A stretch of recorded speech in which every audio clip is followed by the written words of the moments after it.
بسم اللہ الرحمن الرحیم۔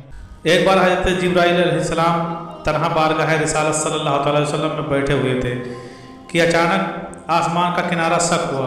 حضور نبی کریم صلی اللہ تعالی وسلم نے دیکھا جیسے ہی آسمان کا کنارہ سک ہوا، جبرائیل علیہ السلام سمٹنا شروع ہو گئے، سر زمین پر رکھنے لگے، یعنی اس قدر جھکے یوں لگتا تھا گویا سر زمین کو لگ رہا ہے، اور ان پر توجہ اور عاجزی، خوف اور گھبراہٹ کے آثار نمودار ہونے لگے۔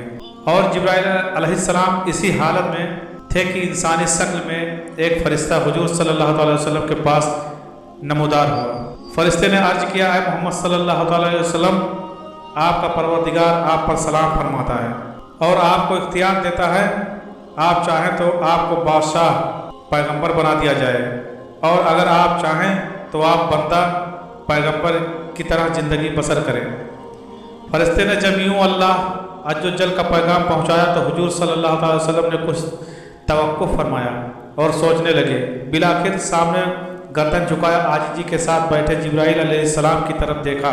جبرائیل علیہ السلام سمجھ گئے کہ حضور صلی اللہ تعالی وسلم اس معاملے میں مجھ سے مشورہ طلب فرماتے ہیں۔ عرض گزار ہوئے، اے اللہ کے رسول، بندگی اور عاجزی فرمائیں۔ حضور صلی اللہ تعالی وسلم نے آنے والے فرشتے کو جواب دیا، میں بندوں کی طرح زندگی بسر کروں گا، مجھے بادشاہی نہیں چاہیے۔ تو فرشتے نے جواب سن کر آسمان کی طرف رجوع کر لیا، اور جبرائیل بھی اپنی اصلی حالت پر واپس آ گئے۔ حضور صلی اللہ تعالی وسلم نے جبرائیل کو اس انداز سے دیکھا تو فرمایا، اے جبرائیل، میں تم سے پوچھنا چاہتا تھا، یہ فرشتہ کون ہے؟ اسے دیکھنے کے بعد اوپر عجیب حالت طاری ہو گئی ہے۔ حضرت جبرائیل علیہ السلام نے عرض کیا، یا رسول اللہ صلی اللہ علیہ وسلم، یہ فرشتہ حضرت اسرافیل علیہ السلام ہے۔ جس دن سے اللہ تعالیٰ نے انہیں پیدا فرمایا ہے، تجلی الہی میں کھڑے رہتے ہیں اور اپنے دونوں قدموں کی صف باندھ کر کمال خضوع سے کھڑے رہتے ہیں، اور اپنی آنکھیں کبھی اوپر نہیں کرتے، اور اس کے اور پروردگار کے درمیان اس حالت میں بھی 60 پردے حائل ہیں، اور ان پردوں میں سے ایک کے قریب بھی ہو جائیں تو جل جائیں گے۔ ان کی ڈیوٹی صرف یہ ہے کہ لوح محفوظ ان کے روبرو رکھی ہے، اور انہیں اس لوح کی پوشیدہ چیزوں کی اطلاع دی گئی ہے۔ جب بھی اللہ تعالیٰ کا ارادہ اس سے متعلق ہوتا ہے، وہ زمین و آسمان میں کوئی چیز واقع ہو تو وہ لوح خود بخود بلند ہو جاتی ہے اور حضرت اسرافیل علیہ السلام کے سامنے پہنچ جاتی ہے، اور یہ یعنی حضرت اسرافیل علیہ السلام اسی وقت اس لوح کو دیکھ لیتے ہیں اور اس مقدر یعنی اس کام کو دریافت کر لیتے ہیں۔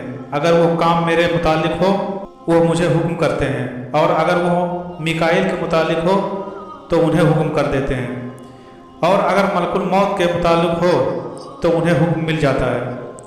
حضور صلی اللہ علیہ وسلم نے فرمایا، میں نے جبرائیل سے پوچھا، آپ کس کس کام پر مقرر ہیں؟ عرض کیا، ہواؤں کو چلانے اور لشکروں کی جیت اور شکست پر۔ پھر پوچھا، اور میکائیل؟ عرض کیا، بارش اور نباتات پر۔ پھر پوچھا، ملک الموت؟ عرض کیا، روح قبض کرنے پر۔ حضرت جبرائیل علیہ السلام نے مزید کیا، جب اسرافیل علیہ السلام نیچے آئے تو میں نے خیال کیا کہ اب قیامت قائم ہونے کا وقت ہے، اور ڈر گیا، اور میری حالت میں سے جو تبدیلی اپنے آپ نے دیکھی ہے وہ اسی ڈر کی وجہ سے تھی۔ دوستو، یہ وہی اللہ تعالیٰ کے معجز فرشتے حضرت اسرافیل علیہ السلام ہیں۔ یہ اپنے منہ میں سور لیے ہوئے ہیں، جیسے ہی انہیں حکم ہوگا یہ اسے پھونک دیں گے، اور یہ قیامت کے قائم ہونے کا دن ہوگا۔ بیان کرتا روایت کے مطابق اس حوالے سے حضرت اسرافیل علیہ السلام تمام فرشتوں سے افضل ہیں کہ آپ قرب منزل لوح محفوظ کے پوشیدہ چیزوں پر مطالعہ ہونے پر سب سے آگے ہیں، یہاں تک کہ حضرت جبرائیل، میکائیل اور اسرافیل علیہ السلام پر حکومت چلاتے ہیں۔ لیکن اگر وحی الہی نازل کر کے نوح انسانی کی تکمیل اور اس نوح کے افراد کے آخرت کی اصلاح واروں اور برکات کے ساتھ عبادت گزاروں اور نیک لوگوں کی امداد اور ظالم اور فرعونوں کو ہلاک کرنے کے لحاظ سے دیکھا جائے تو حضرت جبرائیل علیہ السلام افضل ہیں۔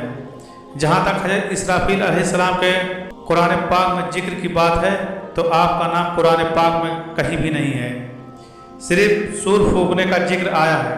البتہ حدیث کی کتابوں میں آپ کے نام کا ذکر آیا ہے، جس سے یہ پتہ چلتا ہے کہ آپ اللہ تعالیٰ کے قریب خاص فرشتوں میں ہوتا ہے۔ اللہ تعالیٰ سے دعا ہے کہ اللہ ہمیں ملائکہ، انبیاء، صحابی اور رسولوں کے معاملے میں بے ادبی اور گستاخی سے محفوظ رکھے۔ آمین یا رب العالمین۔